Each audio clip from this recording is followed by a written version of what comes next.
Did you ever think it weird how in The Witcher, Geralt speaks in a general American accent, even though he's basically from medieval fantasy Europe? Well, I sure did, and I looked into it. And it turns out, from what I can tell, that this is a case of unconscious linguicism, which is unconscious linguistic discrimination. Let's talk about it. Hi, I'm Julieta Fero, Juli Translated. I'm a translator from Buenos Aires, Argentina, specializing in video game localization and literary translation. And today I am going to be talking about linguistic discrimination in video games through the case study of The Witcher 3 Wild Hunt, while also explaining why we should even care about it. This is gonna be a long one, so better get comfortable.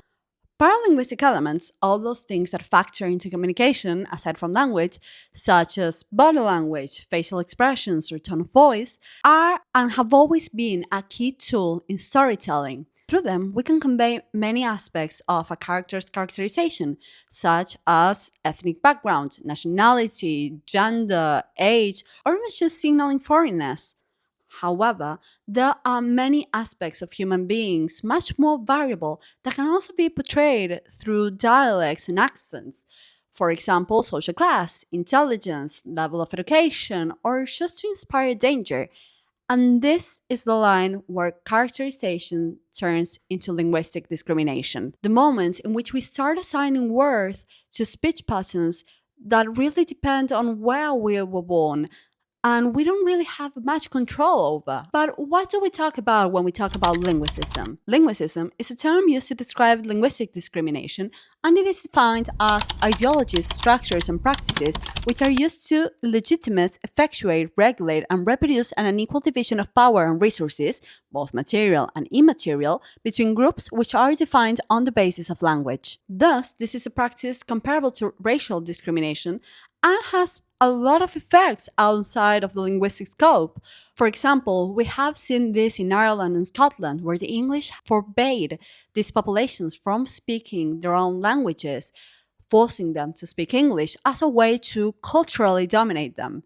We also see this nowadays in India, where even though everyone is allowed to speak in their own language, the official languages of governance and education are English, again because of the English, shocker.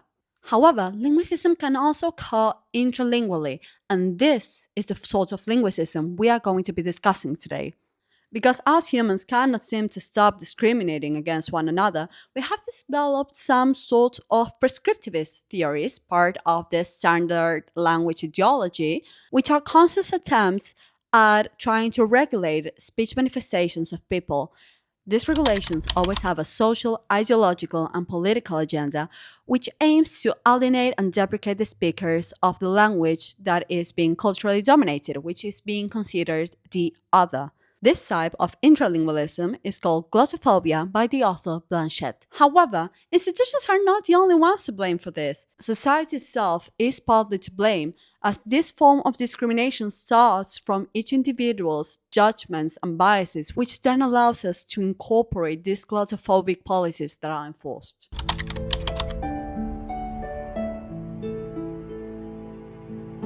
For those of you who haven't played Wild Hunt in a while, let me do a quick recap of what the game is like. In this game, we once again step into the role of Geralt, this time to Shark City, who is escaping the Wild Hunt. To do so, we must journey through the northern continent, through many towns and cities, encountering characters from all social classes, ethnicities, and cultural backgrounds.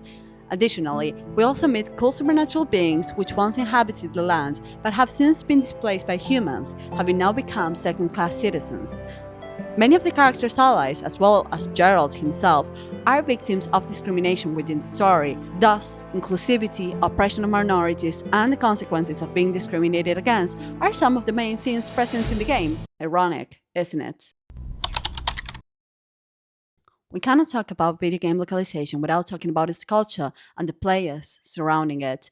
And in so, we must also speak of nerd culture. And the truth is that there is a tendency in nerd culture to lean towards a more standardized use of language. Whether this is a show of intelligence which would help the individual reaffirm their position within the group, or just a way in which they express their alienation from other social groups which may use a less standardized and more colloquial use of language, We do not know. However, author Anders Bertelli notes that provided the game developers are aware of this, it might affect the way they use standard and non-standard varieties in the games. Bertelli believes that political correctness can manifest in two ways in video games.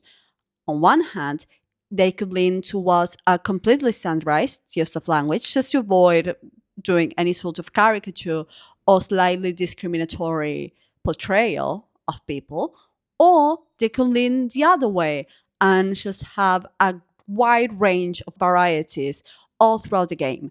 And that is the case of The Witcher Wild Hunt. As cool as this is and as cool as this sounds, Bertelli also notes that developers tend to fall into some more stereotypical uses of language when choosing which accents or dialects to assign to different characters. Here are some examples he lists. Let's start with villains. Peter Trudgill explains that there is a long history in American science fiction and horror films for sinister, menacing characters to be given RP accents, meaning British accents. It should be noted, however, that this only applies to villains of high social status and high intelligence, and we might find some of those in Novigrad within The Witcher. Bertelli adds onto this, stating that certain patterns repeat themselves, such as RP speakers being seen as educated, intelligent, high class, but scoring lower on friendliness and trustworthiness.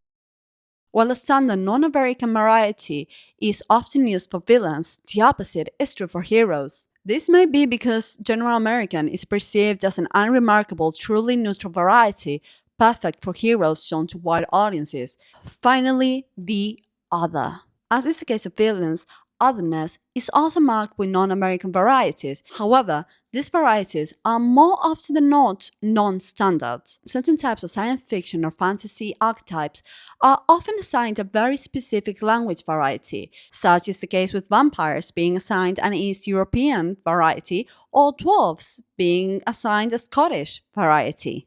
Dwarves specifically have become subject to accent stereotyping, though it isn't clear why, really. Bertelli observes that dwarves are creatures from Germanic and Norse mythology whose language may have been inspired by Hebrew or Arabic, which does not explain why they are so often portrayed as Scottish.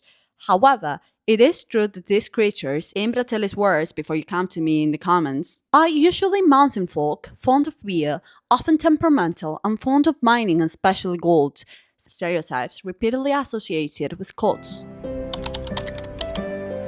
In The Witcher 3, the distribution of English varieties was by no means an afterthought. The localization project manager and localization producers, whose names are right now on screen because I dare not try to pronounce them, thoroughly explained the thought process that led to the final version in an interview where we can appreciate the influence of political correctness in the work and how they treated likely between inclusivity and stereotyping. For example, it was decided that Novigrad, a metropolis which they compared to London, would have a similar melting pot of varieties. Another example is them choosing the lesser-known Danish accent for the city of Toussaint. Even though audiences tend to have either positive or neutral attitudes towards French accents, they felt that the risk of the accent turning into a parody was too high. Welsh was chosen for supernatural beings as a mark of otherness, a West Country accent was chosen for the citizens of Berlin, and so forth. Therefore, it begs the question, if so much thought was put into this dialect selection, how could I claim that there is any linguicism involved? Well, we don't really need to be aware of our own biases to be putting them into action. Linguicism can be caused by unconscious bias, defined by the Royal Society as the act of making judgments or decisions on the basis of our prior experience, our own personal deep-seated thought patterns, assumptions, or interpretations, while not being aware that we are doing it. This unconscious bias can be seen in the slight discrepancies within the localization team's own decisions. Dwarfs, for example, are portrayed with a Scottish accent, in line with the genre's traditional portrayal of the species, as we see with Sultan Shive. At first, we could have just considered this a slight mistake, a way in which the localization team went through with the stereotype without really putting much thought into it. And then we run into the Bloody Baron. Bloody Baron is a complicated character, one who aids the player in the mission until it's discovered that he is an alcoholic and, more importantly, violent towards his wife. to the point that both his wife and their daughter are forced to escape together. He is, in short, a bastard, but one the game allows us to feel sympathetic towards, even though we are constantly being offered the option to punish him for his past actions. The player may find him in the country of Belen, where his discernible variety contrasts with their neighboring towns' West Country accents. Thus, we see an example of unconscious bias, where the localization team equates alcohol abuse and violent behaviors with the Scottish variety. The connections between Scots and violence can be traced back to the Middle Ages. Anti-Scottish sentiments were a result of the English Church and the Crown, who encouraged a barbarous image of the Scots and of the Highlands, picturing it as being a savage, lawless place. These ideas were in turn spread out by many medieval authors. A similar example may be appreciated in Novigrad. As previously stated, Nordlings exhibit a wide range of English varieties. However, Cockney is easily identifiable among the criminal population of the city, marking another example of this unconscious bias. Cockney has long been regarded as an indicator of low status as it was spoken in the working class area of the City of London. Its rich immigrant history and poverty still influences people's perception of the Cockney accent and its speakers. We can draw similar connections through the analysis of mythological creatures and their connection to the Welsh accent. The localization director decided to connect the supernatural with Welsh to mark this distinct sense of otherness. In his own words, we decided if it's weird, it's Welsh. This decision also creates a very interesting reflection of a real case of colonization that happened there in the British Isles. The Welsh have a long history of being marked as different, Welsh itself meaning foreigner or stranger. Because of this, further equating the real Welsh people with all supernatural entities only continues this long tradition of linguicism real people are victim to. However, could assigning the Welsh accent be an example of them trying to portray the discriminated against accent in a positive light? If that is the case, I don't think it was done right. During the game, the player often faces many supernatural creatures, and more often than not, we have to end up fighting him. Gerald, however, is a supernatural creature of sorts, and he is the epitome of good to us. He is the decisions we are making, and we are constantly rooting for him. However, he seems to be an exception to the rule and speaks in a general American accent instead of Welsh. Even though Gerald is a witcher, a supernatural entity discriminated against and with strong marks, physical and otherwise, of otherness, it was decided that he should speak in general American.